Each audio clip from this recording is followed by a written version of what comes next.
I'm pleased to be presenting Russell Peters with an honorary degree this afternoon. To say Mr. Peters is a phenom is an understatement.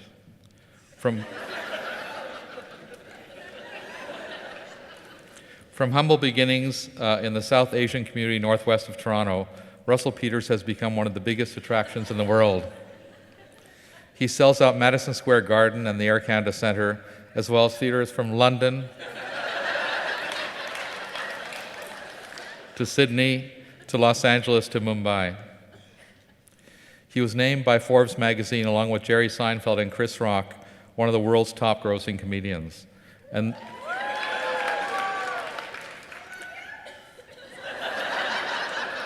this without a TV show or feature film to catapult him to attention.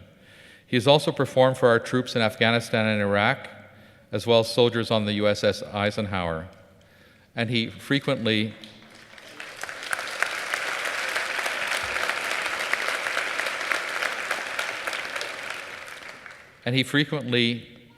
hosts Lorne Frohman's Gilda Gala, which is occurring this Monday, I believe, in Toronto. Russell Peters is the quintessential voice of a new generation of Canadians. I'll never forget the first time I saw him years ago at Mark Breslin's Yuck Yucks. He was talking about Indian musicals, impersonating them, talking about his family, the challenges of making it in a white world. And he made me physically ill with laughter. Russell Peters doesn't just tell jokes, he observes us, all of us, with our foibles and shortcomings. And he acts up when I'm making an introduction. His humor tells us that laughing at ourselves and enjoying ourselves transcends differences. The genius of the humor is that it makes us feel better rather than worse about ourselves. He is the rightful heir to George Carlin and Richard Pryor. And he remains ever humble and true to himself. He said recently, and I quote, "If someone offers me $1 million to do a shuffling, bumbling Indian guy, they can keep their $1 million. The real reward is the look of happiness on people's faces when they hear me talking to their experiences in a way that nobody's done before." Russell Peters has been a friend to Humber and has come to speak to our students before. He has generously given his time to encourage young comedians to look at the world a little differently and confidently from their own unique vantage point. And he is and was an inspiration to us. We want to create a safe haven in which young people could strive in their art without recrimination and ultimately triumph.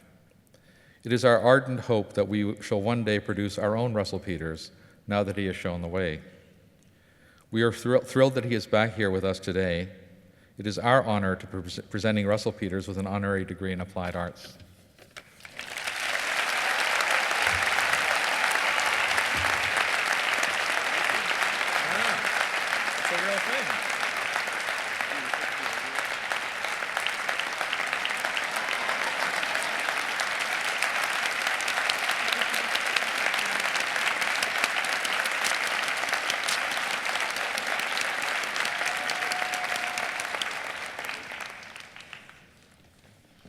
Thanks. When I first walked in today, I saw all these people, and I went, wow, this is the oldest graduating class I've ever seen. And then there you guys were. Whew. I'd like to start off by thanking you guys for this. My brother once told me, well, not once, he didn't tell me once, he told me, listen, I found out that you guys were giving me a degree, and I thought to myself, holy shit. That's all I thought. Here's a guy who went to North Peel Secondary School in Brampton. None of you went there. Don't act like you did.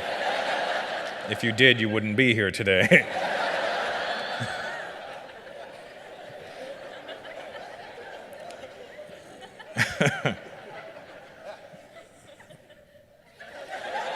The laughter was a little too real, sir. I'm not a guy who went to college. I did go to Sheridan College for, I think, a month, and that was back in '89, when some of you weren't born yet. And I got kicked out for DJing instead of going to class. But then again, I'm a guy who's never really thought I'd be doing any of these things in my life. We have guys like Mark Breslin who are here who created the Yuck Yucks chain in which I started at, and without that club, I would probably never be standing in front of you today right now. So please give a round of applause for Mark Breslin.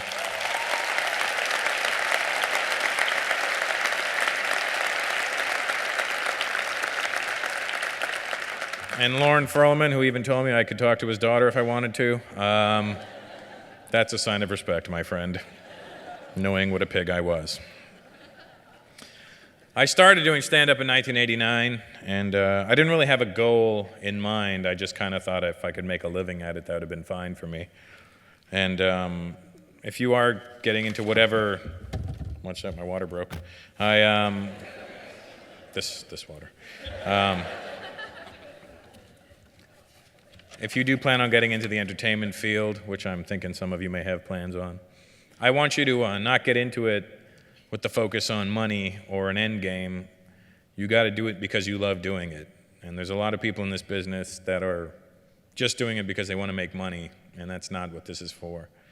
I look at it as an artist, and whether I'd made it or not made it, if I didn't make it, we wouldn't be standing here today, let's be honest. I would be just as funny and broke. And you guys were like, who cares if you're here to get a degree? You didn't make it. But I do it because I love doing it, and that's the reason I'm still doing it 21 years later. And whether I got paid or didn't get paid, I would still be doing it. And that's how you should always approach the entertainment business, whether it be writing or performing or on camera, whatever it is you choose to do in this business. But always approach it because you love doing it. There has to be the passion involved with it. And I think once you're true to the art, it'll all ring true for you, and it'll work out in the way it's supposed to. Now that I've not read the script at all that I've written, I have no clue where I am in this page. Time to mock these people again.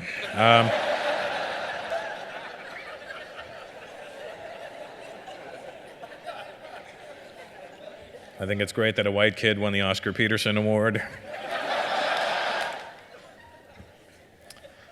You know, 5 years ago, my whole career, my whole world changed because of the internet and YouTube. And without the internet, I'd still be playing the clubs, which I love to play, Mark. Mississauga, in particular, was my favorite club. Thanks. I'd thank Mark Breslin for a little or no reaction. I would still be living in my townhouse in Woodbridge, but I'd still be loving my job. When my career exploded, I thought I was ready for what was about to happen, and you're never really ready for success. You may dream about it day and night, and when it happens, it's a very different thing.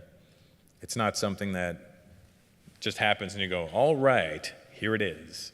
It's really way more than you think it is. My friends saw me a different way, and I still viewed myself as the same guy. And you know, I went from completely broke to being a millionaire. Woe is me. I know, boo-hoo, poor brown guy. But I was still mentally the same person that I was when I was broke, and I still am the same guy. I was broke for a lot longer than I've had money for, and that's the person I know the most and the best. It's a tough thing to adapt to, but when it comes, you should be ready for it. If it comes, you should be ready for it. But there is no preparing for it. Even though my dad's not here physically to see me today, I don't know what that has to do, that was a horrible segue, but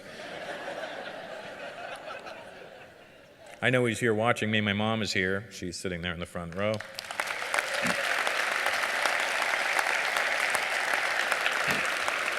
She's sitting right beside my grade 11 and 12 teacher at North Peel, Mr. Kohler, who was a great mentor to me as well. You see, I took chef training for 2 years because that's what I thought I was going to do. Clearly, I'm not good at it. But he let me be me. He let me be me in class, and even with sharp knives, he let me be me. My mom worked at the cafeteria in Kmart in Brampton. I don't know if you are from Brampton, but if you are, you know where Kmart used to be, 410 and 7. My mom also worked at Cardinal Leger High School in the cafeteria. I come from a strong cafeteria family.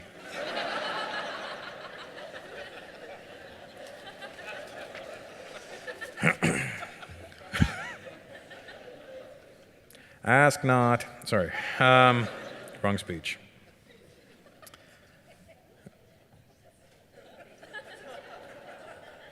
How many of you plan on being comedians, just by applause?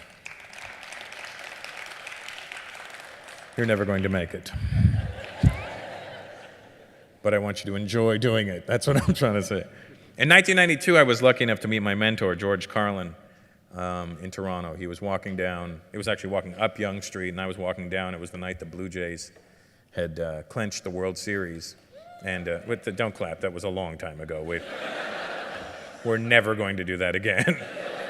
I got a better chance of the Leafs winning the Stanley Cup. Listen, but when I saw George Carlin, I was just a smart-ass 22-year-old kid, and I was with my friends, and everybody was partying up and down Yonge Street, and I thought I was just being funny, and I saw this old white guy with a ponytail walking towards me. Not you, Lorne. And you've cut that thing off, right? Good, thank God. He looked ridiculous with it. The bald guy in front, yeah, you do.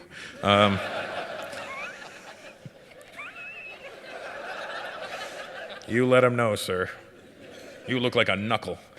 What I'm trying to say is,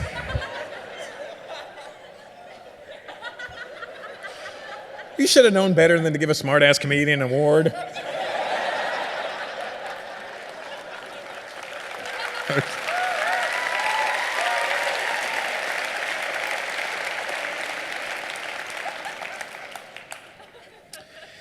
What I'm trying to say is I don't think I have any business giving you guys any advice or what to do with your lives when you leave here today. I can only tell you that you're going to have to work hard and stay focused. There's no shortcut to success. I meet a lot of young stand-ups who ask me how they can make it. I don't know how you can make it. I didn't think I could make it, and I wouldn't have made it if YouTube had never happened. If there was no internet and there was no YouTube, I'd still be the same guy doing The Office in Peterborough on a Saturday night for $120. But I love that gig, Mark. Or Excuses in Oshawa on a Sunday for $75. Didn't love that gig. There is no shortcut. A comic isn't a comic until he minimally reaches the 10-year mark. That's when you start to get your legs and learn who you are. At around the 15-year mark, you should have figured out who you are and what your voice is. And at that point, start thinking about what your next step is. But for the first 15 years, it's all about training and staying in that gym that we call comedy clubs. And people ask me, they're like 5, 6 years in, they're like, hey, I want to go to the States. And I'm like, don't. You're not ready for it. People told me, I think I was maybe 12 years in my career when people were like, you should go to the States. And I was like, I'm not ready. Like, you're funny. And I'm like, that's fine, but there's a zillion funny guys there. You need to have something that makes you you and speak in your voice and make sure the material you write and do can only be said by you. Anybody can write a joke about camping, but if you write a joke about camping that is uniquely your perspective, then it's your joke and nobody can do that. So what I'm trying to say is,